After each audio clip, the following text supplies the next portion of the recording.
Pour les élèves de la première année sciences maths et première année sciences X. Dans cette séance, on va aborder la deuxième leçon de physique, travail et puissance d'une force. Introduction. Les gens utilisent dans la vie quotidienne les notions de force, du travail, de puissance et d'énergie comme des synonymes. Est-ce que cela est vrai? Sinon, comment les définir et les modéliser? Est-ce qu'il existe une relation entre eux?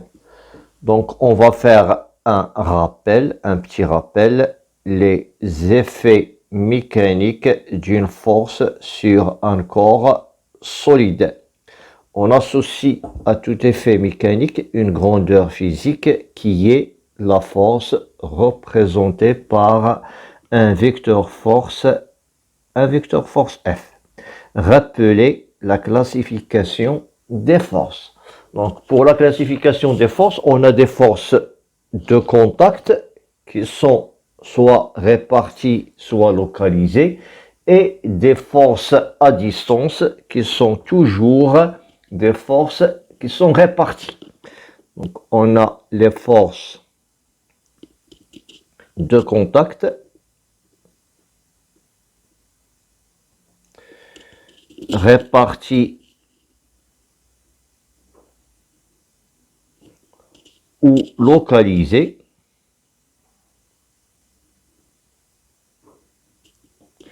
et forces à distance réparties. Toutes les forces qui sont à distance, ce sont des forces toujours réparties. Pour la deuxième question, rappelez les caractéristiques du vecteur force. Donc, pour les caractéristiques en général d'un vecteur, on a 4 points d'application: la droite d'action, c'est-à-dire la direction, le sens et la norme ou bien l'intensité de la force. Donc, le point d'application,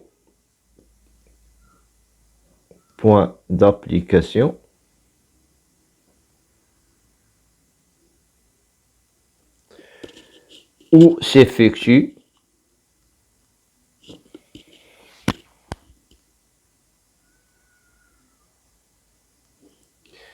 l'action mécanique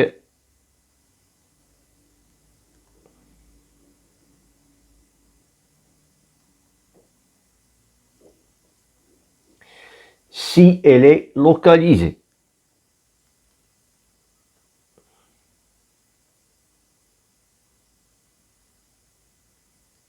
Voilà. Après la droite d'action, ou bien la direction,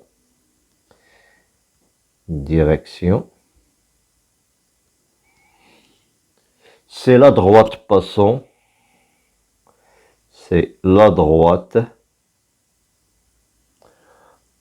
par le point d'application.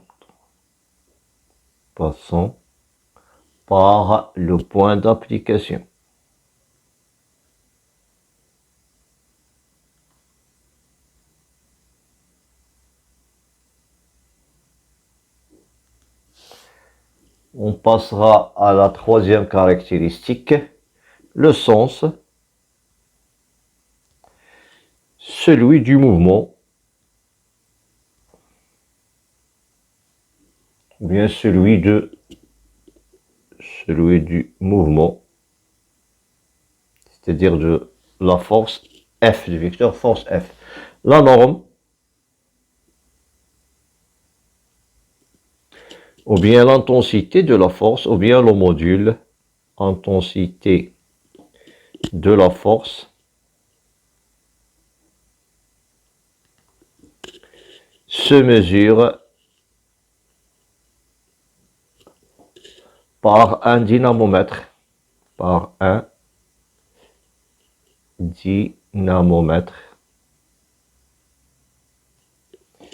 et s'exprime, c'est-à-dire son unité, s'exprime en newton.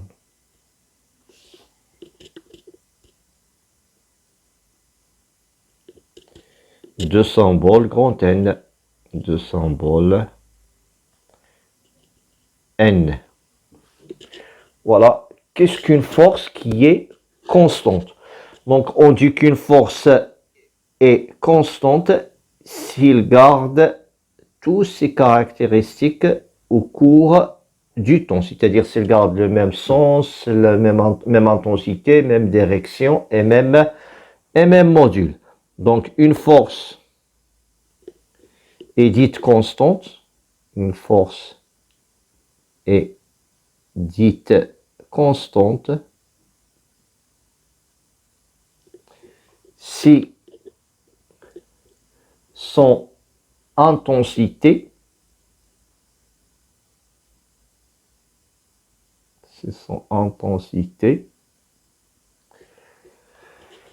son sens, sa direction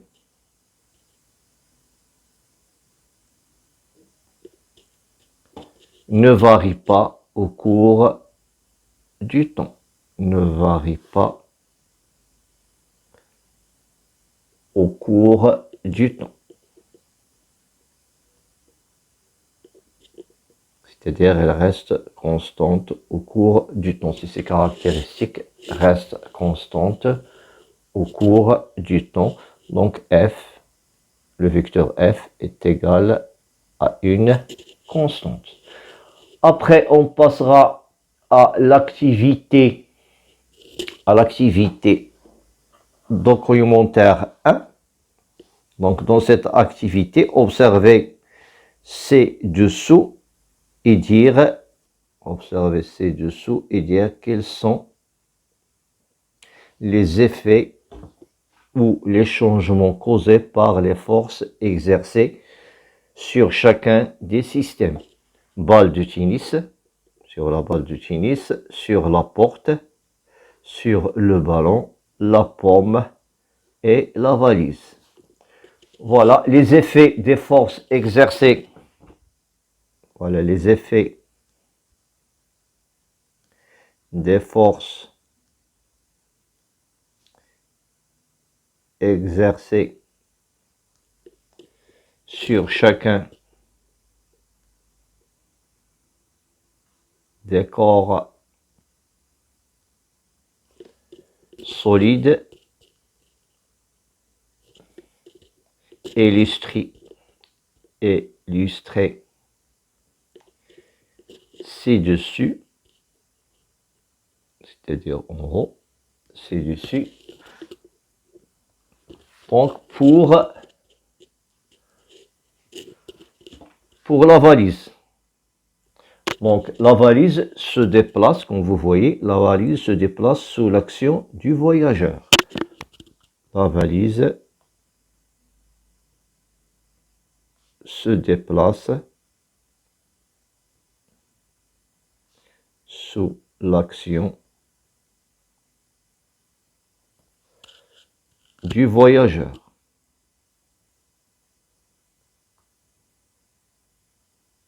Ok. Pour la pomme. Donc la pomme est en mouvement grâce à l'effet de son poids. La pomme est en mouvement sous l'effet de son poids. Sous l'effet de son poids. Voilà, pour le ballon, la force exercée par cet enfant va déformer ce ballon. Donc, on a une déformation du ballon. Donc, la force exercée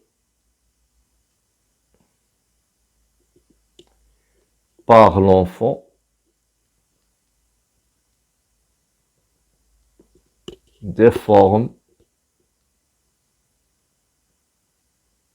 le ballon. On passera maintenant au quatrième cas. La force exercée par la personne fait tourner la porte. Donc la force exercée par la personne fait tourner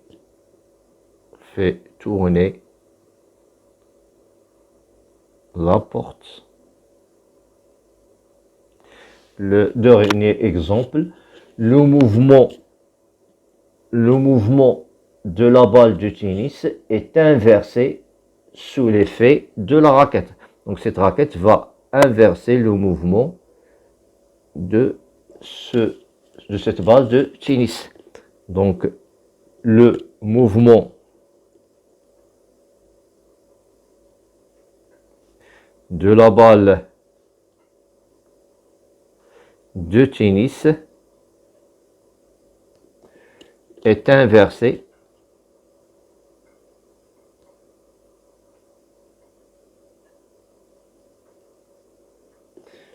sous l'effet de la raquette.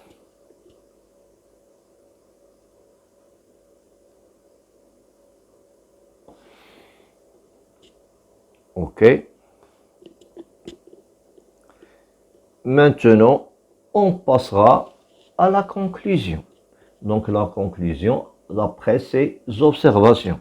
Donc la force a plusieurs effets mécaniques sur un corps solide. Parmi ces effets, provoquer, comme on a vu, le mouvement d'un solide, c'est-à-dire il peut provoquer, le cas de la valise, provoquer le mouvement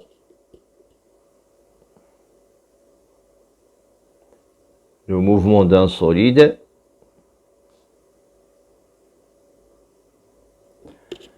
Provoquer le mouvement de rotation, le cas de la porte. Provoquer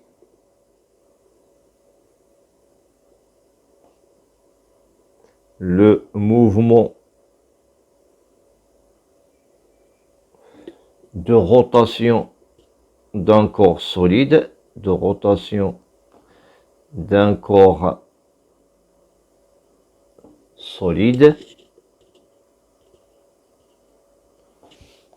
déformer, le cas du ballon, déformer un corps solide,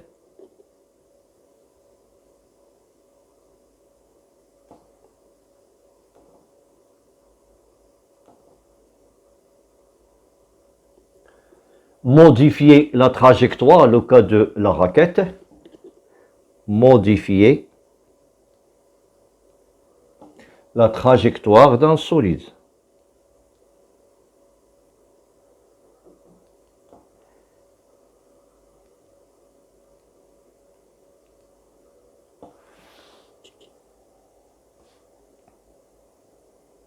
OK, maintenant pour grand 2, on va voir dans cette activité grand 2, on va voir le travail d'une force ou d'un ensemble de forces, définition du travail d'une force, activité documentaire 2. Donc voilà, on a un document 2 dans lequel on a un wagon et 4 personnes notées F1, F2, F3 et F4 qui vont appliquer des forces F1, F2, F3 et F4.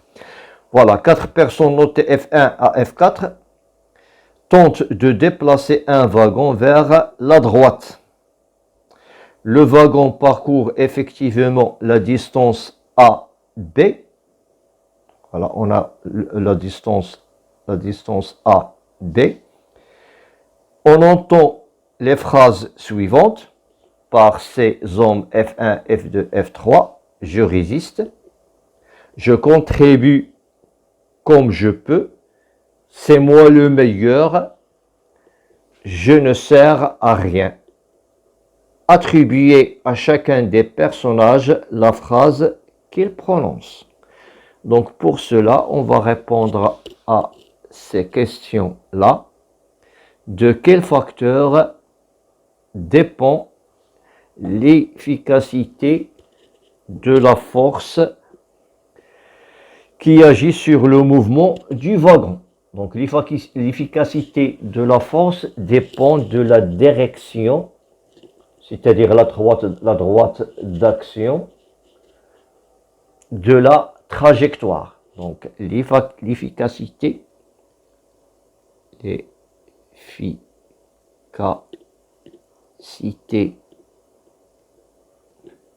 de la force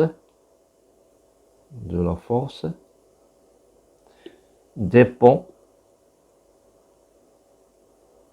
de sa direction.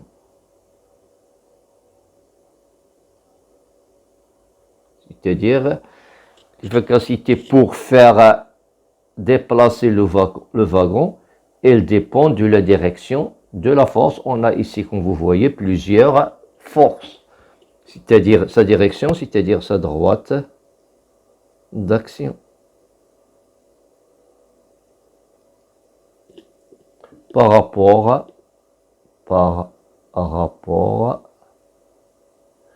à la direction, par rapport à la direction de la trajectoire.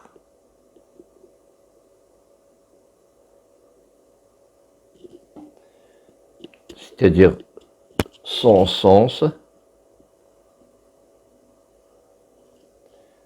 et son module, c'est-à-dire son intensité. Voilà, on passera maintenant à l'autre question. Quelle est la direction la plus efficace pour accélérer le mouvement du wagon? Voilà, on revient à ce schéma.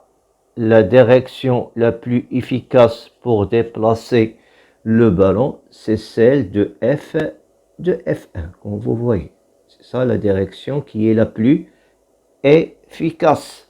Donc la direction la plus efficace, la direction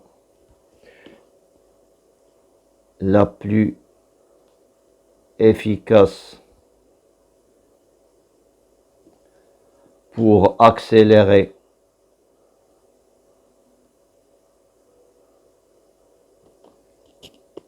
le mouvement du wagon,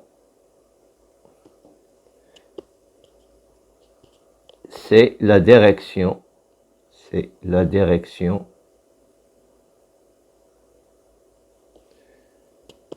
du F1, c'est-à-dire du personnage F1. Après, on passera à 3. Y a-t-il une direction particulière inefficace pour agir sur la vitesse du wagon? Laquelle? Donc, d'après ce schéma, quelle est celle qui est inefficace, c'est-à-dire qu'il ne peut pas agir sur la vitesse du wagon? Donc, comme vous voyez, il sera le F3, c'est-à-dire l'application de cette force F3, il ne va pas agir sur le déplacement du wagon. Voilà la direction du F3.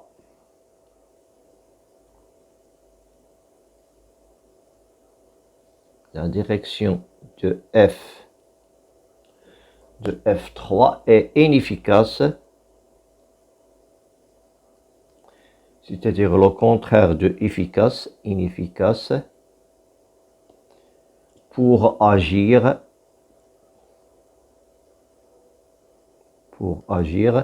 sur la vitesse du wagon.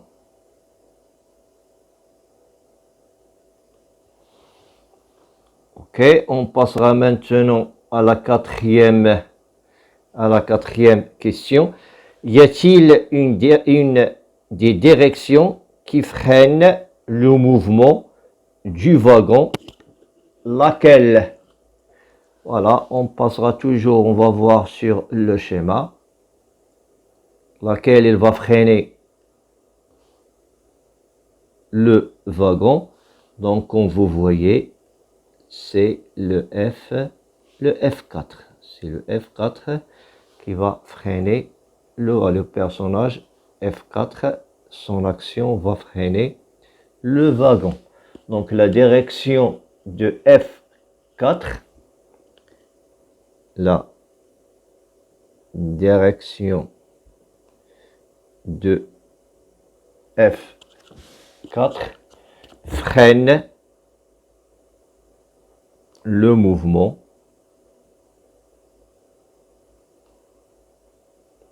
du wagon. Voilà. Pour sixièmement, lorsqu'une force F constante agit sur un mobile en mouvement de translation tout au long d'un déplacement AB, on dit qu'il effectue un travail noté W ou elle travaille, selon les cas. Un travail peut être moteur, résistant ou nul. Dans quel cas diriez-vous qu'un travail est moteur, résistant ou nul? C'est-à-dire dans ces cas qu'on a. Donc on observe pour le F1, et F2, donc le F1 et le F2, on a un travail qui est moteur, c'est-à-dire le travail de la force F1 et F2, il va faire déplacer le wagon. Le travail de F3, c'est un travail qui est nul, il ne sert à rien, tandis que le travail de F4, il va servir à freiner le wagon, c'est-à-dire c'est un travail qui est résistant. Donc on va répondre à cette question. Voilà. Donc le cas des personnages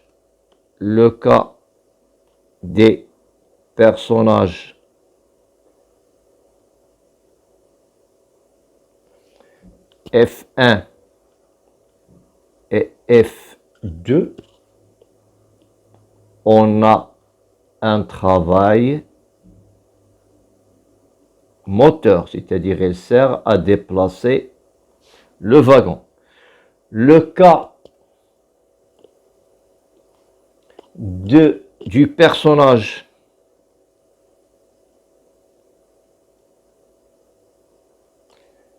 F4,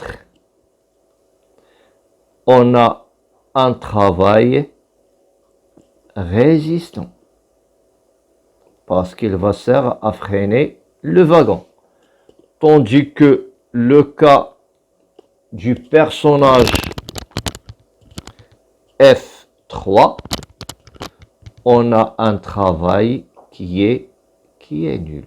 C'est-à-dire l'action du personnage F3 n'a aucune action sur le déplacement du wagon.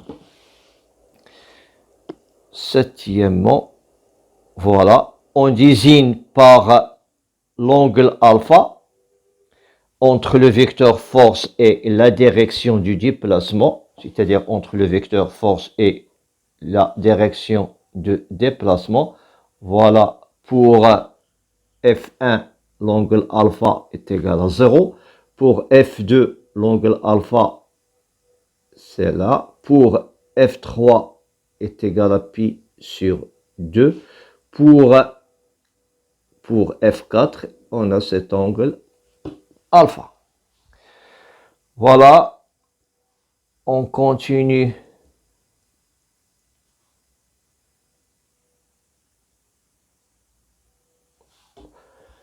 Donc, parmi les relations proposées ci-dessous, pour définir le travail d'une force constante de valeur F qui d'une force constante de valeur F que effectue un mobile au cours d'un déplacement rectiligne de longueur AB, quelle est celle qui vous apparaît la mieux convertir? C'est-à-dire quelle est la relation qui représente ce travail-là. Donc, on va donner la définition du travail. On dit qu'une force,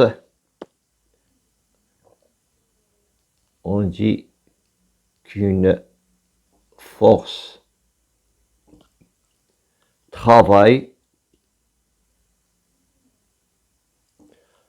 lorsque son point d'application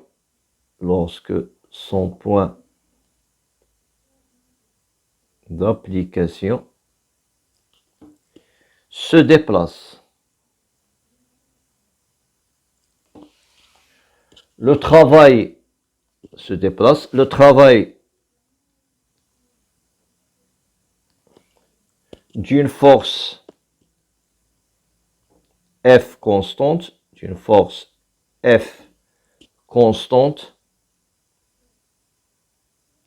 pour un déplacement rectiligne,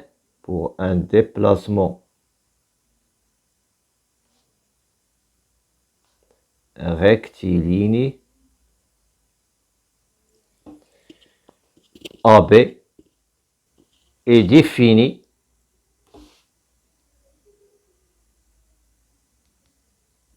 par le produit scalaire,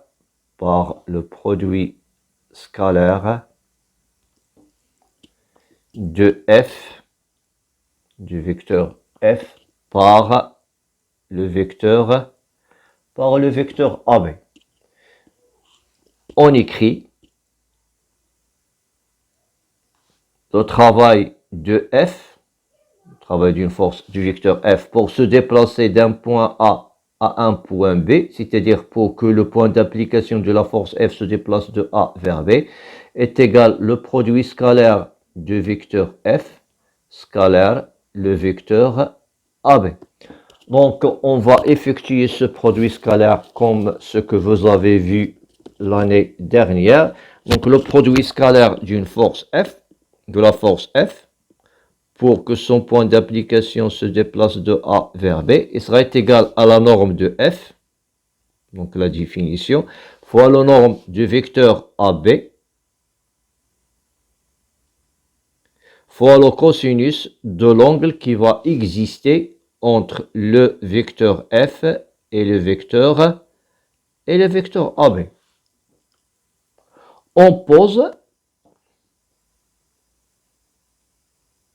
On pose alpha est égal l'angle entre le vecteur F et le vecteur AB. Voilà, donc on a le travail, il est exprimé en joules, c'est-à-dire l'unité dialo, c'est le joule. La force, son unité est le newton. AB, il représente une distance, son unité est le mètre, tandis que le cosinus alpha, elle est sans unité. Alpha, c'est un angle qui est défini en radian.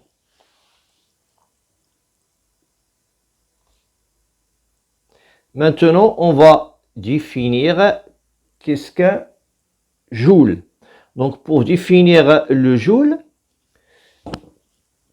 je sais que le travail, son unité est égal à 1 joule et sera égal à 1 newton qui est multiplié par la distance qui est égale à 1 mètre qui est multiplié par le cosinus de 0 qui est égal à 1. Donc si je veux donner une définition d'après cette relation, donc le joule c'est le travail qui effectue une force qui a une valeur de 1 newton pour parcourir une distance de 1 mètre selon la même direction. C'est pour que l'angle qui sera entre F et le point d'application et le vecteur AB, ils seront collinéaires et de même sens. Donc le joule est le travail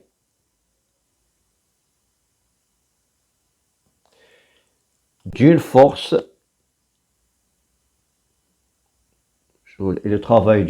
constante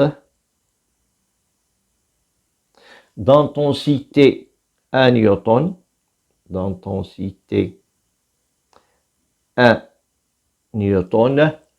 lors du déplacement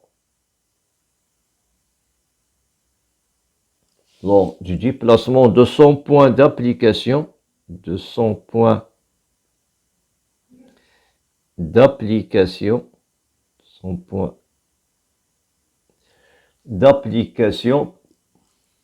d'un mètre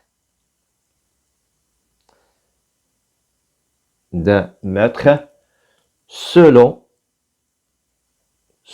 sa direction. Pour que l'angle soit égal à 0. Selon sa direction et son sens. Donc le 1 joule est égal à 1 newton fois 1 mètre. Ok, maintenant on passera à la nature du travail, c'est-à-dire est-ce qu'il est moteur, résistant ou bien nul. Donc on sait que l'intensité de la force F et le déplacement AB sont positifs. Donc le signe d'après ce qu'on a donné ici, donc F elle est positif, la distance AB elle est positive. Donc c'est ce qui va donner le signe de travail, c'est le cosinus de l'angle alpha, c'est-à-dire c'est l'angle qui va exister entre le vecteur F et le vecteur AB. C'est-à-dire si alpha est égal à 0, comme vous voyez là ici, on a le vecteur AB et le vecteur F, elle est nulle. Donc dans ce cas-là, le travail de F pour aller de A à B, il sera égal à la norme de F fois la norme de AB fois le cosinus de 0. Or, le cosinus de 0 est égal à 1. Donc, le travail de F, dans ce cas-là, pour aller de A à B, il sera égal à plus F fois AB. C'est-à-dire, on aura un travail qui est moteur, c'est-à-dire ce travail, il est positif.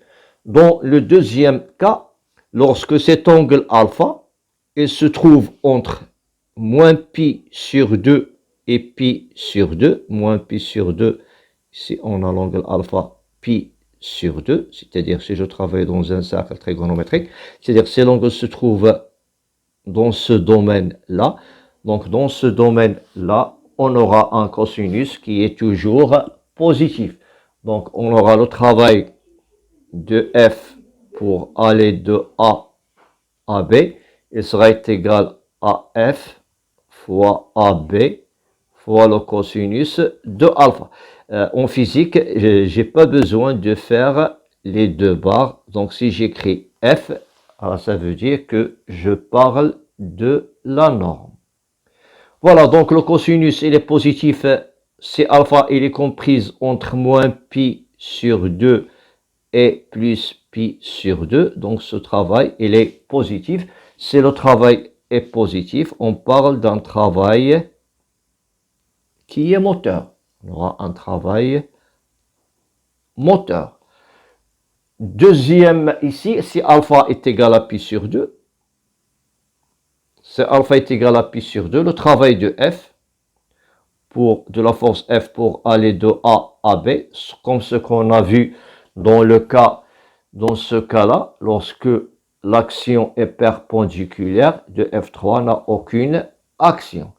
Voilà, donc c'est alpha est égal à pi sur 2. Le cosinus de pi sur 2 sera égal à 0. Donc ce travail est égal à 0. Donc on parle d'un travail qui est nul. C'est une action qui est nulle. Si le alpha elle est comprise entre pi sur 2 et 3 pi sur 2, c'est-à-dire on est dans ce domaine-là, entre pi sur 2 et moins pi sur 2, le cosinus sera négatif. Donc, on aura le travail de la force F pour aller de A à B qui est égal à F AB cosinus alpha. Il sera inférieur à 0. Le dernier cas, c'est alpha est égal à pi.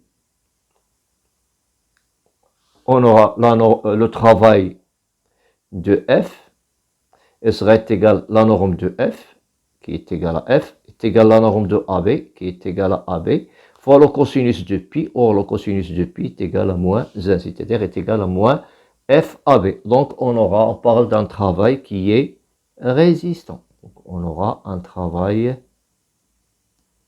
résistant.